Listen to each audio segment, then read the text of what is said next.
अस्सलाम वालेकुम। Welcome to training zone digital marketing class number 6। आज की क्लास का जो हमारा टॉपिक है वो ये है कि हम मैसेंजर की कैंपेन जो है वो किस तरह से चला सकते हैं। बहुत इंटरेस्टिंग टॉपिक है।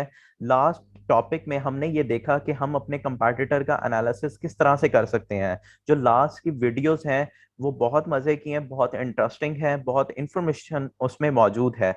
तो अगर आप इस कोर्स को स्टार्ट कर रहे हैं तो मेरी ये रिक्वेस्ट है कि आप क्लास नंबर 1 से स्टार्ट करें अगर आप बेसिक लेवल पे रहें। लेकिन अगर आपने कुछ सीखा हुआ है तो आप कंपेन्स को देखें, आप लाइव केस स्टडीज को देखें जो कि मैंने प्रीवियस क्लासेस में शेयर की हुई हैं। तो चलते हैं आज के टॉपिक की तरफ। आज का जो हमारा टॉपिक है वो है मैसेंजर कंपेन के ऊपर कि हम फेसबुक के ऊपर मैसेज की कंपेन किस तरह से चलाते हैं, इसका मकसद क्या होता है। ठीक है, तो ये तमाम चीजें आज हम सीखेंगे। लास्ट लेक्चर में हमने कंपैटिटर का एनालिसिस करना सीखा। एक चीज आप अपने माइंड में रखिएगा कि जब भी आपने किसी भी क्लाइंट का प्रोजेक्ट लेना है तो सबसे पहले आपने उसके सेल्स फनल को अंडरस्टैंड करना है। जब तक आप सेल्स फनल को अंडरस्टैंड नहीं करेंगे आप आगे नहीं बढ़ सकते। First of all sales funnel को अंडरस्टैंड करना कि उसका सेल्स का प्रोसेस क्या है, वो किस तरह से चीजें सेल करनी चाहिए या किस तरह से हो रही हैं, ये तमाम चीजें आपने अंडरस्टैंड करनी है। उसके बाद आपने कंपैटिटर एनालिसिस करना है कि उसका जो कंपैटिटर है वो किस तरह से मार्केट में चीजों को सेल कर रहा है, ब्रांड क्या बैनर क्या यूज कर रहा है, कॉपी राइटिंग क्या कर रहा है, हेडलाइन फॉर्मूलाज क्या कर रहा है। ये तमाम चीजें आपने अपने क्लाइंट से जो है वो लेनी है, अपने कंपैटिटर एनालिसिस करना है, उसमें ये तमाम चीजें देखनी है। इंशाल्लाह कॉपी राइटिंग जो है उसके बाद एड एड किस तरह से लगती है, कॉपी राइटिंग किस तरह से होती है, हेडलाइन फॉर्मूलाज किस तरह से बनते हैं, वो इंशाल्लाह हम नेक्स्ट लेक्चर्स में जो है वो देखेंगे। ठीक है, आज का हम टॉपिक ये है कि मैसेंजर की कंपेन जो है वो किस तरह से चलाई जाती है ताकि लोग आपके मैसेज को पढ़ें, आपके ऐड को देखें और मैसेंजर में आपके साथ इंगेज करें, कम्युनिकेट करें और आप उन्हें कम्युनिकेट करके अपनी प्रोडक्ट की सेल्स करवा सकें। तो सबसे पहले हम चलते हैं फेसबुक के एड्स मैनेजर की तरफ। फेसबुक का एड्स मैनेजर का डैशबोर्ड ऑलरेडी आप लोगों ने देखा हुआ है, हमने इसको कंप्लीट डिटेल में स्टडी किया प्रीवियस लेक्चर्स में। अगर वो लेक्चर आपने नहीं देखा तो प्रीवियस वीडियोस में, इसी कोर्स की प्रीवियस वीडियोस में जाके देखें। हमने डिटेल ओवरव्यू में इसको कंप्लीटली स्टडी किया हुआ है कि इस कंपेन का क्या ऑब्जेक्टिव है। ये जो हमारा फेसबुक एड मैनेजर है इसको कंप्लीट स्टडी किया हुआ है। तो चलते हैं अपनी कंपेन की तरफ। सबसे पहले हम ये देखते हैं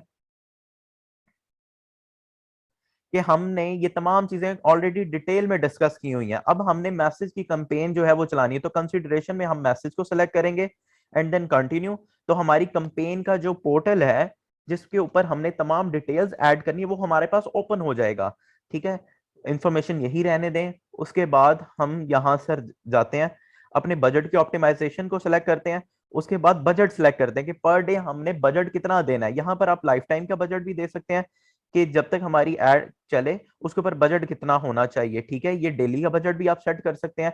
मिनिमम जो आप बजट सेट कर सकते हैं वो 175 रुपीज यानी कि $1 तक आप सिलेक्ट कर सकते हैं। लाइक दैट अगर आप 170 से नीचे 172 से नीचे आते हैं या इसको 160 करते हैं तो फेसबुक आपकी एड को नहीं चलने देगा। बिकॉज ये देखें उसने कह दी your budget is too slow small, increase your budget to continue. ठीक है, $1 से नीचे हम नहीं सेल कर सकते। तो मिनिमम हम जो है फॉर एग्जांपल 175 रुपीज का बजट रखते हैं, मैक्सिमम पर डे पे जितनी मर्जी लिमिट जो है वो हम इसको यूटिलाइज कर सकते हैं, वो एज पर आर रिक्वायरमेंट। उसके बाद हमने नेक्स्ट के ऊपर क्लिक करना है। जब हम नेक्स्ट के ऊपर गए तो हम नेक्स्ट इंटरफेस फेस जो है जिसमें एड सेट बनाए जाते हैं वो ओपन हो जाएगा। न्यू एड सेट के ऊपर आकर हमने तमाम चीजें सेलेक्ट की। उसके बाद हमने अपनी कंपेन को सेलेक्ट करना है कि हम जो कह रहे हैं कि हमें मैसेज की जो कंपेन है, मैसेंजर पे मैसेज की जो कंपेन है वो अब हम किस पोर्टल के ऊपर देखना चाह रहे हैं। हम मैसेंजर के ऊपर सेलेक्ट करना चाह रहे हैं, हम व्हाट्सएप के ऊपर या इंस्टाग्राम के ऊपर। अगर हम व्हाट्सएप को सेलेक्ट करते हैं तो हमें ये दोनों ऑप्शंस खत्म करने होंगे। उसके बाद हमारा व्हाट्सएप जितने भी मैसेजेस होंगे, जो भी क्लाइंट हमें व्हाट्सएप अप्रोच करेगा वो डायरेक्ट हमारे व्हाट्सएप के पेज के ऊपर लैंड करेगा और हमारे साथ व्हाट्सएप पे कम्युनिकेशन करेगा। ठीक है, अगर उसके बाद हम मैसेंजर, इंस्टाग्राम यूज करते हैं तो हमें इन दोनों में से एक कंपेन को रन करना पड़ता है। ठीक है, ताकि हम रिजल्ट्स को मैक्सिमाइज कर सकें। उसके बाद यहां से हमारा पेज सेलेक्ट हुआ हुआ है अकाउंट से, इंस्टाग्राम का, फेसबुक का। ठीक है, डेट हमने सेलेक्ट की। Audience, audience is most important and most common factor जो कि सबसे ज्यादा इंपॉर्टेंट है कि आपकी एड जो है वो किसको दिखाई जाएगी। तो ये हम तमाम चीजें एडवांस लेवल के कोर्स में सीखते हैं, क्योंकि ऑडियंस बनाने का एक पूरा प्रोसीजर है, इसके पीछे पूरी एक साइंस है, ठीक है, जिसको हम डिटेल में डिस्कस करते हैं ऑडियंस किस तरह से बनाई जाती है। क्योंकि ऑडियंस एड चला लेना कोई it's not a big issue, लेकिन एड में किस तरह से इफेक्टिवली आपका बजट कम हो, आपके रिजल्ट मैक्सिमाइज हो, तो ये तमाम चीजें जो हैं वो ऑडियंस में हम देखते हैं। ऑडियंस किस तरह से बनाई जाए, इफेक्टिव ऑडियंस होगी तो वो हमारे रिजल्ट्स मैक्सिमम यूटिलाइज पे ले जाती है। उसके बाद प्लेसमेंट के हमारा जो एड है वो किस किस जगह पे दिखना चाहिए। अब जिस तरह फेसबुक में हमारा एड जो है वो न्यूज फीड में भी दिखना चाहिए, इंस्टाग्राम फीड्स में भी, मार्केट प्लेसेस के ऊपर भी, वीडियो फीड्स में भी, राइट कॉलम में, इनमें से हम अपनी मर्जी सेलेक्ट कर सकते हैं। लेकिन मोस्ट प्रेफरेबल यही है कि आप ऑटोमेटिक प्लेसमेंट करें, क्योंकि फेसबुक फिर खुद ही देख लेता है कि जहां पर मैक्सिमम यूटिलाइजेशन, जहां पे मैक्सिमम रिजल्ट आ रहे हैं, तो वहीं पे एड आपका दिखाना शुरू कर देता है। ठीक है, उसके बाद हम नेक्स्ट सेलेक्ट कर लेते हैं। नेक्स्ट में अब हमने इस फैक्टर, इस चीज जगह पे क्या डालना है, इसमें सबसे पहले हमने अपनी एड का बैनर ऐड करना है। ठीक है, यहां पर हम सिंगल इमेज और वीडियो भी लगा सकते हैं। कैरोसेल, कैरोसेल क्या होता है, एक से ज्यादा पिक्चर्स, आपने अक्सर देखा होगा कि 6 6 7 7 8 8 9 9 पिक्चर्स जो हैं वो एक ऐड के ऊपर चल रही होती हैं, तो वो कैरोसेल ऐड के थ्रू चलती हैं। ठीक है, वीडियोस भी इसमें लग सकती हैं कैरोसेल में। अब हमने सिंगल इमेज से जाके चीजों को अगर सेलेक्ट करना है तो ऐड मीडिया में जाके हम पेज के ऊपर जो भी हमारी होंगी, पेज से ले लें, लैपटॉप से ले लें। ठीक है, यहाँ सर हम इसमें अटैच करेंगे। एंड आफ्टर दैट सबसे इंपॉर्टेंट, कॉपी राइटिंग, यहाँ पर हम अपना कॉपी राइटिंग का कॉलम ऐड करेंगे। जैसे कि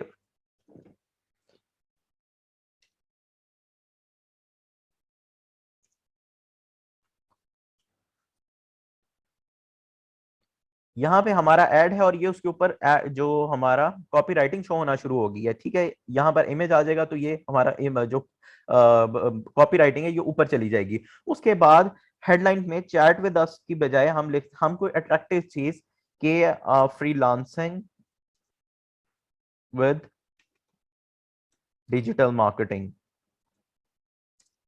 तो ये तमाम चीजें, हमारा कॉपी राइटिंग और हेडलाइन मोस्ट इंपॉर्टेंट है। सबसे ज्यादा जो है, जितना बैनर आपका इफेक्टिव होता है उसी तरह आपका ये हेडलाइन और कॉपी राइटिंग फॉर्मूला इंपॉर्टेंट होता है, और इसे सीखना पड़ता है। ठीक है, ये आप सीख कर आप इफेक्टिव हेडलाइन और कॉपी राइटिंग फॉर्मूला दे सकते हैं, बना सकते हैं, और अपनी एड्स को मैक्सिमम यूटिलाइजेशन पर लेके जा सकते हैं। उसके बाद सीटीए क्या करना है आपने, सीटीए होता है कॉल टू एक्शन, कि आपने साइन अप करवा के कोई वेबसाइट पे लेके जाना है, अपना कोई लीड फॉर्म जनरेट करवाना है, लीड फॉर्म जो है फिल करना है, सेंड मोड या शॉप नाउ पे लेके जाना है, या सेंड मैसेज पे, क्योंकि हमारी कंपेन का ऑब्जेक्टिव सेंड नाउ है, मैसेज आना है, तो इसलिए हम सेंड मैसेज की कंपेन को यूज करेंगे। यहां से आके हम कन्वर्जन जो है वो बनाते हैं, लाइक दैट कि हम 4 5 6 मैसेजेस जो हैं वो ऑटो मैसेजेस बना लेते हैं, कि जी कोई is anyone available to chat, तो इस तरह का कोई अगर मैसेज करे तो वो उसको हमारा डायरेक्ट वो ऑटो रिप्लाई चला जाए। उसके बाद हम कोई चीज सेल आउट कर रहे हैं तो उसको हमारा ऑटो रिप्लाई चला जाए। ये तमाम चीजें इस कॉलम में आकर सेट करते हैं। यहाँ से हम, अगर तो हमारे पास ऑलरेडी मैसेज बना होगा तो यहाँ पर हम क्रिएट कर लेते हैं, या फिर हम प्रीव्यू इन मैसेंजर में हम देख लेते हैं, या ऑलरेडी जो बने होते हैं उनको यहाँ से हम सेलेक्ट कर लेते हैं, यूज एक्सिस्टिंग करके हम सेलेक्ट कर लेते हैं, ताकि हमारा टाइम जो ऑलरेडी हमने किया हुआ है वही यूज हो जाए। उसके बाद हम क्या करते हैं, हम अपनी कंपेन को यहाँ से एक दफा रिव्यू करते हैं। ये तमाम चीजें हमें दिखा रहा है कि इस कॉलम में ये होगा, इस कॉलम में ये होगा, तो हम पब्लिश को क्लिक कर देते हैं। विद इन 1 to 2 आवर्स हमारी कंपेन्स जो हैं वो, तमाम कंपेन्स जो हैं वो लाइव हो जाती हैं। उसके बाद हम अपनी कंपेन्स के सारे रिजल्ट्स जो हैं, कि उसके ऊपर क्लिक कितने लोगों ने किया, कॉल टू एक्शन जो है उसको कितने लोगों ने किया, हमारे पास मैसेंजर कंपेन्स कहाँ से आई, तो उसके लिए आप तमाम चीजें जो है वो डाटा आपके पास मौजूद होता है, तो आप उसे रिव्यू कर सकते हैं। और अगर आप मल्टीपल एड्स क्रिएट करना चाहें, मल्टीपल एड सेट्स, तो हम न्यू मैसेंजर कंपेन्स में जाकर इसको डुप्लीकेट करते हैं, और यहां से डुप्लीकेट करके न्यू एडसेट जो है वो क्रिएट कर लेते हैं। ठीक है, एडसेट भी डुप्लीकेट क्रिएट हो सकते हैं, ताकि आप देखें कि दो एडसेट आपने यूज किए, लाइक दैट आपने ऑडियंस बनाई है 18 to 30 ईयर और 31 to 40 ईयर्स, ताकि आप उनके रिजल्ट्स को देख सकें। ठीक है, तो इस तरह से ये तमाम चीजें चल रही होती हैं। So this is all for today. इंशाल्लाह नेक्स्ट लेक्चर में हम इंस्टाग्राम के मॉड्यूल को शुरू करेंगे, और इंस्टाग्राम के मॉड्यूल के बाद हम जो है वो मैनी चैट रोबोट्स किस तरह से मैसेंजर कैंपेन पे बनते हैं उसको देखेंगे। और फिर उसके बाद हम जो है वो कॉपी राइटिंग, एड फार्मूलाज, इनके ऊपर बातचीत करेंगे, और इस तरह से हम फिर आहिस्ता आहिस्ता अपने इस कोर्स को आगे लेते जाएंगे। गूगल एड्स, यूट्यूब एड्स, ये तमाम चीजें इंशाल्लाह इस कोर्स में कवर होंगी। So this is all for today. Thank you so much.